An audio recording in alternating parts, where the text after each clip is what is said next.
கர்ப்பப்பையில கரு ஒட்டி பிடிச்சு வளராம, கருக்குழாயிலேயே கரு உருவாகி வளர ஆரம்பிச்சிரும். கவனிக்காம விட்டுட்டோம், அல்லது ப்ளீடிங் வந்துமே நம்ம அசால்ட்டா விட்டுட்டோம் அப்படின்னா, அது டக்குன்னு ரப்சர் ஆகி வெடிச்சிரும். சர்ஜரி பண்ணி தான் ரிமூவ் பண்ற மாதிரி ஆயிடும். ஸோ அதனால பிரெக்னன்சி கன்ஃபார்ம் ஆனதுக்கு அப்புறம் ப்ளீடிங் வருது அப்படின்னா, கண்டினியூஸ் ப்ளீடிங் இருக்கு அப்படின்னா, உங்களுடைய டாக்டரை இமீடியட்டா கன்சல்ட் பண்ணுங்க.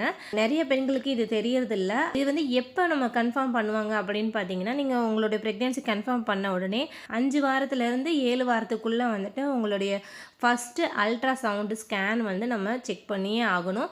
ஸோ அதனால தான் முதல்ல கரு உருவாகியிருக்கா, அது எந்த இடத்துல உருவாகியிருக்கு அப்படிங்கிறத கன்ஃபார்ம் பண்ணுவாங்க டாக்டர்ஸ். அதுக்கப்புறம் தான் கருவுக்கு ஹார்ட் பீட் வந்திருக்கா அப்படிங்கிறத செக் பண்ணுவாங்க. கர்ப்பப்பைக்குள்ளே எண்டோமெட்ரியம்னு சொல்லக்கூடிய லைனிங்கில் அட்டாச் ஆகி நின்றிருந்தது அப்படின்னா, உங்களுக்கு நல்லபடியாக கரு வளர ஆரம்பிச்சிரும். ஸோ இதுவே கரு குழாயில் ஃபார்ம் ஆகி இருந்தது அப்படின்னா, அது உங்களுக்கு ப்ளீடிங் கண்டினியூஸாக இருக்கும். ஸோ இந்த மாதிரி ப்ளீடிங் வந்தது அப்படின்னா, இமீடியட்டாக டாக்டர் கன்சல்ட் பண்ணிவிடுங்க. அதுக்கான ட்ரீட்மெண்ட்ஸ் எடுத்துக்கணும். ஸோ இது அப்நார்மல்